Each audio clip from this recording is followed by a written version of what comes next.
Now let's discuss a really exciting part of the job, which is when we actually go out and meet clients. We get to see them in their offices, we get to understand more about them, and we get to make our job really easy because we can sell the companies better, we can understand the clients more, and we get every bit of information that you cannot get over the phone from absorbing everything in the environment around you. So, it's already covered some tips as to why client visits are useful, and we've covered some more already, but the crucial point is you get to know the hiring manager and their team really, really well. You get so much more information from going to visit a client than you do from talking to them over the phone, and you also get loads of information that helps with the candidate prep, such as how to get to the office, what it's like when you get there, what the environment is like. All this information helps you to reduce the variables and the risks in the interview process for a candidate, and it helps you build a better relationship with a client. So obviously this is something you should be doing as frequently as possible to build those relationships, to figure out who are going to be your core clients that you do repeat business with all the time. When you're at a client visit, it's also very much easier to get referred from one hiring manager internally to another, and that could be for your vertical market or it could be to cross-sell. And getting comfortable with this makes it super easy to do your business development. Once you've met a client, they'll always take your call moving forward, and as long as you prove yourself to be knowledgeable and your knowledge to be valuable about your vertical market, it'll make everything easier as you move forward in your career. So let's start about looking at how we organise ourselves for a client visit and what the structure of one should be, and then we'll go through the questions that we're going to ask. First off, again, guess what? 7 P's. Prior planning and preparation prevents piss poor performance. There is no point you going to visit a client and asking them questions you could get the answers for on the front page of their website. It's insulting if you haven't done your research. So read up about the company first, find the company values, find the CEO's statement, and prepare yourself to be able to go to the meeting with that knowledge and share that you know those things already with the client.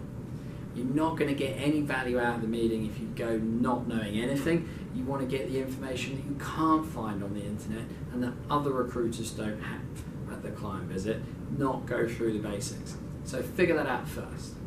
Second bit of preparation that's key is that you'll start to draw an org chart. Or sit down with your colleagues and figure out what do you know about the company already. Ideally, from the person that you're meeting, they need to be in the middle of your org chart, and you need to have a bit of an idea who's above them and in the teams who's below them and who their peers are in the company. It doesn't matter if you've got this wrong. It matters that you've attempted to draw it in your pad before you go.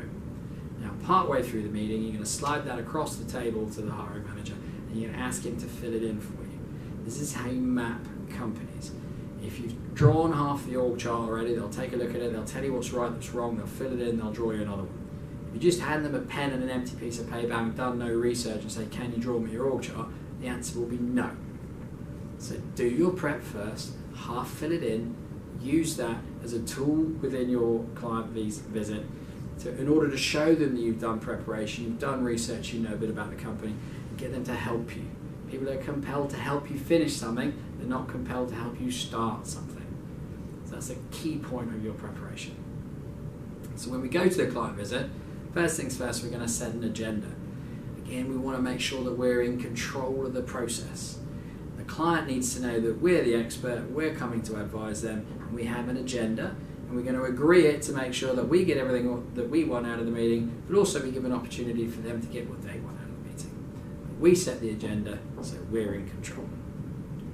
Our agenda should loosely follow the following shape. We'll have an introduction where you'll introduce yourself and the hiring manager and anyone else in the meeting can introduce themselves. We'll then discuss the company itself, and we're going to ask open questions about the company, try and gather as much information as we can that you can't find on the internet. Then we're going to talk about the department and figure out again what can we find that will help us sell the department or get information that we wouldn't ordinarily have on a job spec. Then if they're hiring at the moment, we discuss the job spec itself, but even if they're not, we discuss their hiring processes and how they go about recruitment at the moment, what could be improved, who our competitors are and so on. And then we're going to try and find out what they want to know about us. So if we've done that structure first, so we found out about the company, the department and their current hiring, When they ask us any questions, we're going to be able to sell back to them the solution that's the best place for them. So we can figure out how we're going to sell our services, and what services they want from us if we've gathered all that information first. Then, just with every other meeting, we're going to agree some next steps. So how do we become their best suppliers? How do we solve their problems? And what are they going to do next as well? It's a very simple agenda, but as we break it down into its constituent parts, there's some techniques and some questions we have to layer into there to make sure that we retain control and we get all the information that we want. So during the introduction phase, we're going to thank them for their time and also ask them how long we've got. You want to make sure that you know the time parameters of the meeting. If they say about an hour, then you can break each section down into its constituent parts, give 20 minutes each. If they say we've got 30 minutes, you don't want to still be asking open questions about the company and found nothing else and then tell you they've got to go. So first off, thank them for their time, but also ask them how long we've got. Then we're going to get into asking open questions about the company. Again, we're going to want to find out here stuff that you can't find on the internet. So there's no point asking them questions around like how long has the company existed, what's the mission and value statements of the company. You can find all that out on the internet. What you've got to ask them is things that are personal to them or things we can't find out on the internet. So after the video, you can go and talk to your managers or consultants and find out exactly what it is you could find out. But you might want to talk about them in particular about things or the reasons why they joined the company. What was it that attracted them? What is it that's kept them? What is it that they feel is unique to the business that they didn't get from any other company or makes them not want to leave the business? That you can't get from the internet because it's personal to them. It also gives you a lot of information about them as an individual, which will help you to prepare people for interviews. And it enables you to prepare people to match their opinions in an interview and therefore sell themselves against what we know the client really wants. So no point getting stuff off the internet, but you can ask them questions that are personal to them. And then we move on to asking open questions about the department. What we particularly want to know here is how big is the department, how many people are there in it, how is it broken down, what are their key skills, what's the percentage of permanent and contract people in the team, and specifically what are the backgrounds of the people, so again we can match up to that. People like to typically hire candidates that replicate the environment they've already got or are in their own mold. So if we know the background of the hiring manager and the background of the people in the team, it gives us a better opportunity to match up to that. It also gives us control of the recruitment process. So we know what they want, but also we can influence the candidate to match up with the team, and we can also plug gaps. So getting an understanding of that culture and the structure of the team from the hiring manager directly is really important. Also, we might want to ask if we can meet some other members of the team. We might want to ask at this point if we can go and look at the department and get a feel for where they sit within the building. If you're in a meeting room in a building, but you haven't actually gone to where the team sit, then ask the question, see if we can have a look around and explain to the hiring manager that the more we get a better picture of the environment, the easier it is for sell to the candidates. And also the candidates regularly ask us, have we been to the offices, what do they like? So get a look around. This will also help you to prepare the candidates. Sometimes the offices aren't great, and you've got to overcome that as an objection for the candidate. Sometimes the offices are amazing, and they're a reason why they want to go work there. We've got to know exactly what it is. If we're going to meet a client and we're in their office and we're seeing their surroundings, pay attention to what's around you. You can see family photos, you can see sports trophies. This gives you not only icebreakers but also selling points. Find out about them and ask about them so you understand the hiring manager better. So now we've got the company and their personal view on it, the structure of the department and the people in it. Now we're going to try and find out what are the goals of the department, what are the projects that they're working on, what are they trying to achieve that matches up with the mission statement of the business. If you know the values and the mission statement of the business, ask them that question specifically. Something along the lines of, given the company are trying to achieve these things, how does your department contribute to that? And how do you see it changing the goals and the visions of the business? These are things you can't get from the website, so they're very important. Now we're going to move on to how they currently go about recruitment.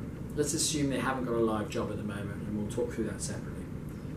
But we're going to want to know what their current recruitment techniques are, who they use, how they get on with them, how they found them, who's their top supplier, what do they do differently, what do they do that they really like, what value could we add that they don't experience from their current suppliers, what do they typically look for, and what kind of people would they always be interested in. A lot of times a client will actually create a role if he finds a candidate with a rare enough skill set. So we want to know what those key skills are, what would they do about the recruitment process, how would they get them through the process, who are the key decision makers in the process, what questions do they like to ask, what do they do to find out if someone's a cultural fit or not.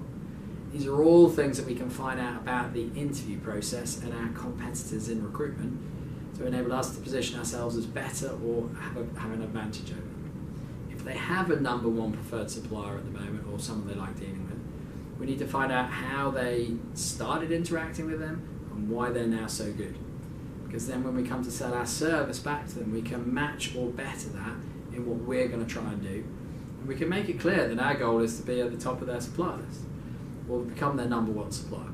But in order to do that, you've got to know what your competition is doing. We can also then subtly separate ourselves from the competition over time. If you know who you're competing with that client and you know how many placements they're doing, we can chip away at their record over time and make sure the client knows we're catching up and we're beating them. And we can also gently share information about that company or the individuals in the company that might not be so appealing to the client. So we're trying to compete and we'll use any method we can to do it, but we need to know who we're competing with. Know your enemy. So now we're going to open ourselves up to questions from the client. Here we want to know what any objections they might have as dealing with us are, and we're going to want to know which of the three categories they fit in. Is it desire, belief, or understanding? It's unlikely to be desire, otherwise they wouldn't have met with us. It's very rare that you'll go to a client visit and they tell you, well, I don't want to deal with you because I've absolutely no desire to. So it's the belief in you or the understanding of the service you can provide or that the 20 can provide. It's going to be the main questions that need to be answered. So we need to open up the floor at this point to invite those questions in so we can handle those objections and we can sell our service back to them. We already know what their best possible service is and what their number one supplier does for them. So the questions that come next, we need to answer them as best we can and then sell a service back to them that as closely matches as possible what their top supplier does within the realms of something we know that we're confident we can deliver. So there's no point agreeing to something that you can't back up, but what you're comfortable in delivering and what you know if you're saying yes to you can action, that's where we need to get to in the selling solution that we deliver next. We also then have to agree a next stage. So whatever we're going to agree to do for them, we also have to get them to agree to do something for us. So if we're going to go away now and give them some market information, we're going to want to agree, once I've delivered that, what happens next? Do we meet up again and go through it? Do we have an agreed call to talk about opportunities elsewhere in the business? What are they going to do for us? There's no point going to a client visit, getting all this information, selling them everything you can do for them, and having no agreed actions. Because it's a monumental waste of everyone's time unless you're going to move that relationship forward to something that's going to generate some business somewhere. So you've got to have an agreed action of what the next step is. When do we follow up? When do we start sending you some candidates that fit that rare skill set that you're always looking for? What are you going to do when we do that? If we send you a candidate, will you come back to us with feedback in 24 hours, whether you're recruiting or not? You need to get a commitment of yes. So whatever it is that you're going to agree that you're going to do for them, you need to get the client to agree what they're going to do back for you. It doesn't have to be aggressive, it just has to be, oh, by the way, if I'm going to send you some CVs, or any chance you can come back to me within 24 hours, just so I know whether you like them or not.